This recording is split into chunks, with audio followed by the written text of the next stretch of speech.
Hello friends.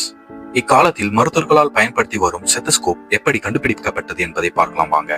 1816ஆம் ஆண்டு French நாட்டை சேர்ந்த மருத்துவர் ரெனே லெனக் என்பவரால் ஸ்டெத்தஸ்கோப் கண்டுபிடிக்கப்பட்டது. இதன் பின்னணியை பற்றி பார்க்கலாம் வாங்க. அக்காலத்தில் நோயாளிகளின் மார்பில் காதுகளை வைத்துதான் மருத்துவர்களால் இதய துடிப்பை கேட்க வேண்டியதாய் இருந்தது.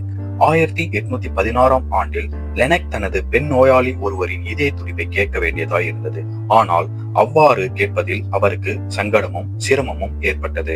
சிரமத்தை போக்குவதற்காக லெனக் ஒரு பூங்காவில் அமர்ந்து யோசித்துக் கொண்டிருந்தார்.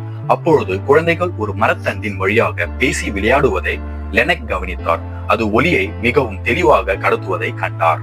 யோசனையை பயன்படுத்தி அவர் ஒரு காகிதத்தை உருட்டி ஒரு முனையை நோயாளி மார்பிலும் மற்றொரு முனையை தன் காதிலும் வைத்து இதய துடிப்பை கேட்டார். அது மிகவும் தெளிவாக கேட்டதால் அவர் ஒரு மரத்தால் ஆன ஸ்டெத்தஸ்கோப்பை உருவாக்கினார். இந்த நிகழ்வே ஸ்டெத்தஸ்கோப்பை மருத்துவ உலகில் அறிமுகப்படுத்தி பயன்பாட்டிற்கு கொண்டு வந்தது.